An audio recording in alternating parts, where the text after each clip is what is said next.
Hilton brings you new ways to stay, with experiences that let you capture the glory days. Introducing the Graduate Hotels. Each inspired by local college towns, these stays are always original and never boring. Get in touch with traditions all across the country and enjoy a stay that's a class above the rest. Book at Graduate Hotels with Hilton Honors Points at Hilton.com. It's a win-win. Hilton, for the stay.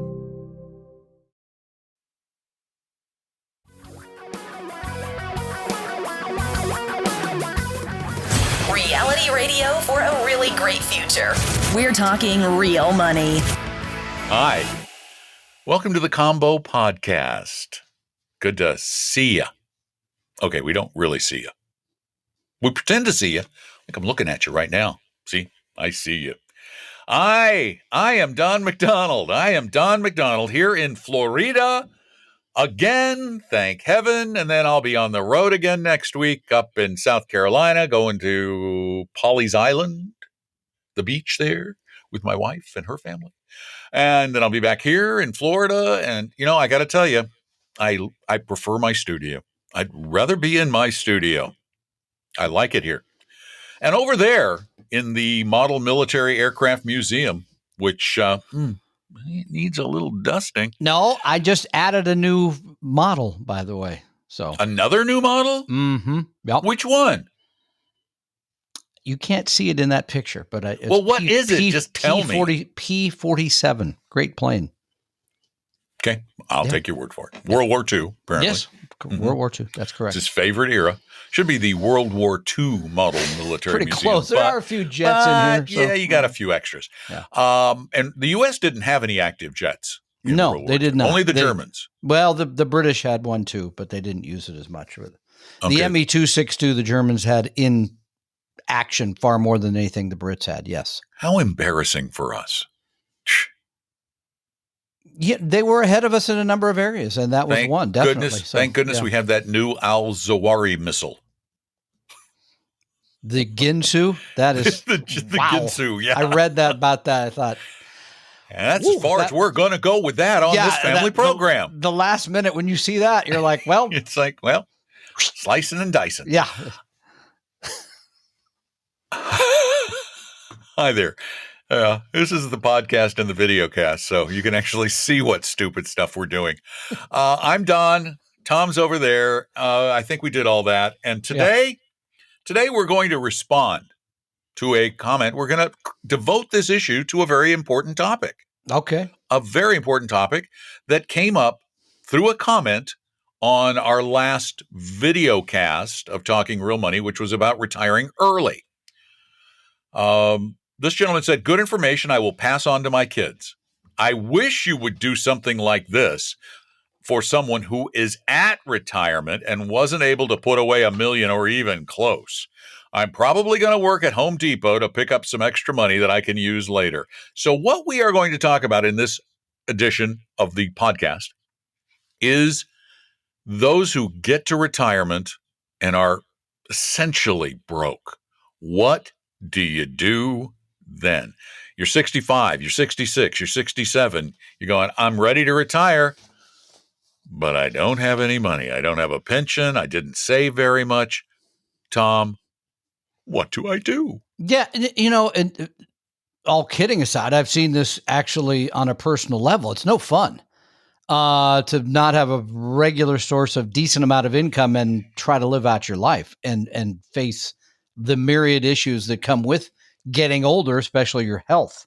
So this is not an easy thing. And there really is. And you said this before we started. There's no secret sauce here. There's nothing magic dust we can sprinkle anywhere to sort of fix the situation. But there's a few things to maybe think about. And the one is... And these, by the way, before Tom gets into these, these are not going to suddenly make you wealthy. You are not, you can't build wealth. And a lot of people, they get to the end and they go, well, I'm going to have to be really aggressive and try to just grow it really fast. Maybe I'll go to Vegas. Oh, that's a terrible idea. Well, what's wrong with Mega Millions? Okay, but the first one is what you mentioned at the top, and that is how much you're spending, how you're spending it, and how careful you are knowing what you're spending. Because most people, frankly, if we really got into it with people, you end up spending more than you think you are. And I also see people in retirement who are still giving their kids money when they don't have money themselves, thinking That's a huge mistake. nuts. No, Yeah. do not do that. You have to tell them, sorry, you're 30 years old now, and I'm 65 and I need the money. So looking at your budget and then figuring out what could be cut. And I know that doesn't sound like a lot of fun, but this seems like the one that is huge that oftentimes people don't want to mess with, and that is the housing expense, and looking at alternatives for housing that could be cheaper than what you're in today. That's a horrible thing to say, and I hate making people think about that, but that's always a large expense, Don, and one that people could, strongly consider. I'll put it that way. So that's a lot of people don't want to move away from their kids, or they've got a lot of memories in the house. A lot of people may be cash poor and house rich too, which true. may be a source of income, a source of capital to create income. But the other thing is you can still, in many cases, you could be in a very popular metro area and just get 2 hours away. And suddenly the prices, the costs of homes and rentals are a lot lower, and you can cut those costs and commit a little bit of that money into traveling to see your kids, or them traveling to see you. Yeah, I think that's a good point. Here's number two. And this one I think is critical. If you have high interest rate debt, you got to figure out a way to pay it off, because that is a killer. I mean, once you're in that sort of cycle of having 12, 13, 14, 15, 18% that you're paying on this stuff, digging out is almost impossible.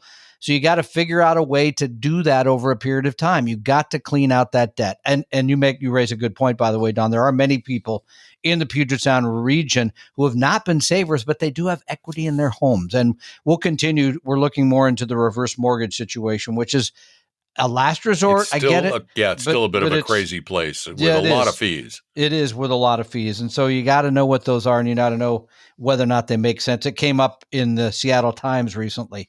I mean, here's another one. And this is, I hate telling people this, truly. And I think it was suggested in the question sort of comment that you had. And that is, maybe you had to work part-time. Maybe you got to do something in a place that sometimes they offer healthcare too. That you don't want to work those 20 hours a week doing it, but you're going to have to do it, because that will allow you to do the second part of it. And that is, and this is pretty important, waiting on Social Security. If Social Security is going to be the biggest part of your retirement income, gosh, waiting until 68, 69, 70 can make a huge difference if you're going to live those next 10 years, because that benefit grows at 8% a year. I am eligible for FRA now. Almost. Oh, just a couple of months away. Yeah. Yeah, a couple of months. The difference between me taking Social Security today and waiting until I'm 70, which is just going to be 3.5 years after, is $1,000 a month. Wow. Does that include the 10% they're going to add next year for the inflation? No. That's just as on the old formula, $1,000 more a month. Now, wow. That's a big deal. That percentage increase makes a big difference. Yeah. Would it make more sense if I was in a situation where I was right on the edge? It would make, even if I don't love my job, and I do love my job, but even if I was somebody who didn't love my job, I don't like my job, I don't want to do it anymore, that additional 25% increase in my pay in the future makes so much sense to continue to do the job I don't like. Because one thing everyone at our age can, I think, agree on is that a couple of years goes a lot faster than it did 40 years ago. That's true. Wow. I look at those pictures and think, wait, that was 2018. That's like right. I mean, years? I Really? even look back. I was talking to somebody about 9/11, and they went, that was a long time ago. And I went, it was? No, it seemed like it was like 2 weeks ago. It seems like just like a year ago. Yeah. Two, Okay. maybe. Yeah. All right. Don't be on the wrong side of the hellfire is all I can say from that. Yeah, so work a little longer. Yeah, maybe you have to work. But here's the big lesson for all of it, behind all of this. All of those who are in their 60s and cannot afford to retire, I'm sorry. I get it. It's sad. However, please, for those of you under 60, let this be a lesson. nobody is going to accept Social Security. Nobody is going to support you in retirement. Count on nobody but you doing it, which means start right now. I don't care what age you are. Start right now. Fund that retirement, even if it's only for $10 a month. Fund it. Get in the habit of doing it. Do not wait. Waiting is bad. I completely agree. So there's a couple things around that too that really I think people overlook. Number one is if it's coming down to funding at age 30, whatever, coming down to funding your retirement or setting money aside for your kids' college education or paying for their college education. Oh, yeah. Sorry, no brainer. It got to be your retirement. They don't loan you money to retire. They do loan money to go to school, which I don't particularly love either, but that you got to do. That's a no brainer. Number two, if you're 50 years old, you should have a plan for retirement. You should have talked to you should talk to a professional, even if you're to do it yourselfer and say, here's what I got. Here's what I'm thinking. Does this make sense? Am I headed in the right direction? Because the people that wake up at 65 and realize it's not going to work, that's generally too late at that point. So at 50, every person should have a plan. Number three, Don, you struck on something so important. And it's come up in this house too. Don't rely on others. You need to know. You got to know how things work. You got to know where the money is. You got to know all those. And God bless my wife who works at this time of year 70 hours a week or whatever it is, because it came up a couple of weeks ago. I said, this, can't do it, can't deal with it. I said, but you got to at some point because you need to know these things. You need to know how they work because I won't always be here. Now, what was her reaction? I got to go make pizza. No, she started crying. I think she started crying. She did not think I would live this long, but maybe it was because she realized I will be gone at some point. But all kidding aside, she's got to know how things work and be able to take care of herself. We all do. So if you've always relied on somebody else, you got to think that through. And Tom, in terms of finding an advisor, people think, I don't know, I can't get an advisor. I don't have enough money, or everybody's going to rip me off. That's why we've done this thing at our firm that we created called Vestry, now Vestry by Appella. That's why we have truly offered our services for free. No obligation, no high-pressure sales pitch to anybody who has an issue and they want a little help now, need a little help now.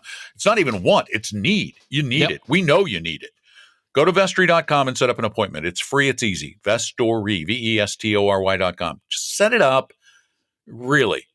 Trust us on this one. The number of people who've said, I thought maybe I would get a high-pressure sales pitch, but guess what? I didn't. Yeah, they're surprised. Substantial. So, no, that's good point. Are we going to do a quick question here? Well, this is sort of a commentary thingy with a little information within. Please. Yeah. Here we are. Hi, Tom and Don. I just wanted to say a few things. Number one, he numbers things like you do. I know it's a bad habit. Don, you have my condolences regarding the death of your brother. Please take care of yourself and your family. 2, I'm glad your brother was an organ donor, and I wanted to provide some other info on organ donation. This is a huge thing, folks, which is the whole body donation at the time of death, which is what my brother did. He signed all the paperwork. Wow. In addition to being an organ donor, I've signed up with www.sciencecare.com. David's was another group. Nonprofit. They pay for all expenses related to donation, including transportation. They use organs, tissue possible for donation, and then they do research on the remaining body parts and then cremate the remains. This is what they did with my brother. They can return the cremains to the family or dispose of them. Finally, they plant a tree 1 year from the date of death, which I think is marvelous. Yeah. 3, for Tom and Don. If you're interested in reading about scams, I found a Ponzi scheme blog. I did not know there was a Ponzi scheme blog. Wait, so you can invest in one of them? So these are places you can go to invest? Yeah, okay. Yeah. Click here to send your money? No. Please send money to my Ponzi scheme at theponzibook.com. As long as I'm in early and I get the money out early before everybody else, then it works out, right? All right, I gave the wrong address. Okay. It's theponzibook.blogspot.com. Okay. He goes on to say, I'm going to put it up on the screen. Yeah. Okay. Hard to believe there are as many Ponzi schemes as there are in each and every month. Oh, This is, by the way, most people think this is like a Bernie Madoff thing only. No, there's hundreds of them all around you all the time. That's what he says. He says we only hear about the big ones or famous people, but it's rampant. Yeah. Oh, yeah. Big. Well, they just busted a crypto shocker there a couple of days ago for $300 million. Crypto Ponzi? Hard to believe. Yeah. Hard. And he continues to say, warn your listeners, please. We did. Thanks. Keep up the good work and enjoy your well-earned vacations, Don. Hey, I'm going on a vacation too here. Yeah, Tom is going on vacation too. Yeah. The whole gang heading over to But here's the difference. When Tom's on vacation, I'll make podcasts. Yeah, and you'll make them well. No, but I mean in the middle of the week ones. Those, yes. Yeah. I would like to add, for those of you who have been following the saga of my life, we're recording this in early August, and over the last 2 days of July, I and my entire family practically from all over the country gathered in New York City to have a memorial for my brother, David, who died on July 13th and donated his organs. David was a Broadway actor, off-Broadway actor too, a Disney actor, a Opryland actor, and all kinds of actor. He acted from practically when he got out of high school. And David was, turns out, much loved by the people on Broadway and beyond. This presentation was extraordinary. It was at a chapel on the Upper West Side of New York. Beautiful place. And it was almost all musical performances. A few little speeches. I gave one. And I just want to show you, just share a little bit, just a couple of minutes. I don't want to bore you to tears, but just a couple of minutes of this celebration. The first clip I want to show you is my brother's children. The young lady on the left is actually studying musical theater and is a phenom. I mean, she's unbelievably talented. The two of them, though, sang a song from a show that my brother opened. He was in the original cast of a Broadway show called Sideshow.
Now, of course, when this song finished,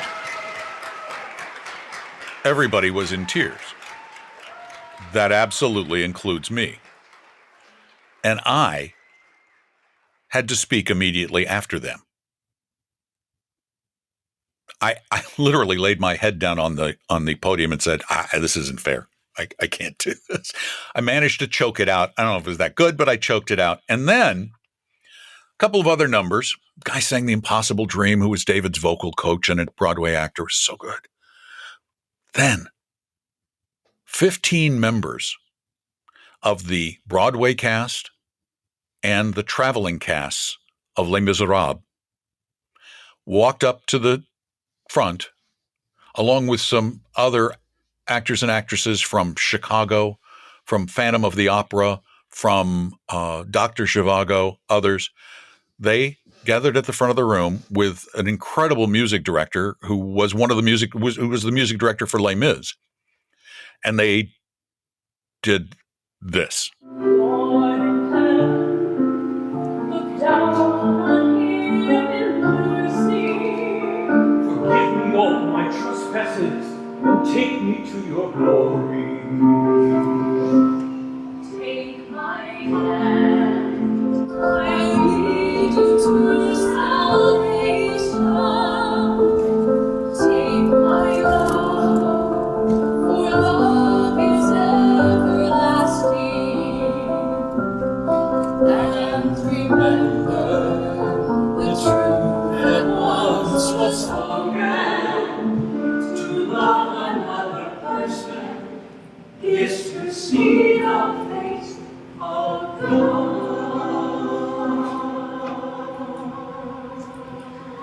Do you hear the people sing? Sing the valley of the night. It is the music of the people who are climbing to the light. For the wretched of the earth, there is a flame that never dies. Even the darkest night will end and the sun will rise. They will live again in freedom in the garden of the Lord. They will walk behind the plowshare. They will put away the sword. The chain will be broken and all men will have their reward. Will you join in our crusade? Who will be strong and stand with me? Somewhere beyond the barricade, is there a world you long to see? Do you hear the people sing? Do you hear the distant drums? It is the future that they bring when tomorrow comes. Now, when you get that many powerful voices together in one room with microphones that were made merely for cheap human crappy voice, you'll notice that the sound pressure that their voices create in unison or in harmony literally blew the mic up. It just, the disc inside, the little thing couldn't handle the pressure, the sound pressure. So it sounded really terrible. But in the room, it was extraordinary. Was extraordinary. So thank you for all the warm wishes, all the kind thoughts. That whole video is online. If anybody wants to watch the whole thing, I can't imagine you'd want to, but it is online. It's at a funeral home called Riverside Memorial Chapel in New York City. So I think that's their website. I think you just type in your brother's name and it comes up. Yeah, just type in his name. I watched the service. It will be there in perpetuity. Yeah, said. I watched the service and there were a couple of observations. First of all, I thought your composure for you and your family was remarkable. And I would also say that your brother is smiling with knowing how much he was loved and how talented all his family and friends are. Frankly, it was wow. It was really something to see. So it was inspiring at many levels. So. And it was so great because I realized when I got up to the podium and I looked at his children, I thought, and I ended up saying, this is David. Yeah, you said this is what he left. Mm-hmm. These brilliant children, talented children. Yeah. Seemed like cool. Nice people too. They're all nice people. Yeah. We had a reception afterward at a penthouse on Fifth Avenue that was just extraordinary. And it was such a mixed bag. You know? I glorious and sad. I've said this publicly, the way you've held it together, and you've been through very difficult times in the last few years, my friend, and we all love you, and you've seen the outpouring of all the love and support from sweet. the Thank people you all. that follow us here on this podcast. So I love you guys. Yeah, I do truly. Hang in there, and they're right. Take care of yourself and your family. Yeah. So Saturday after the show, after the Saturday show, I'm going to go take a vacation for a little bit. So we'll be short a few episodes the next week, but then from then on, please let life get back to normal. That's all I want.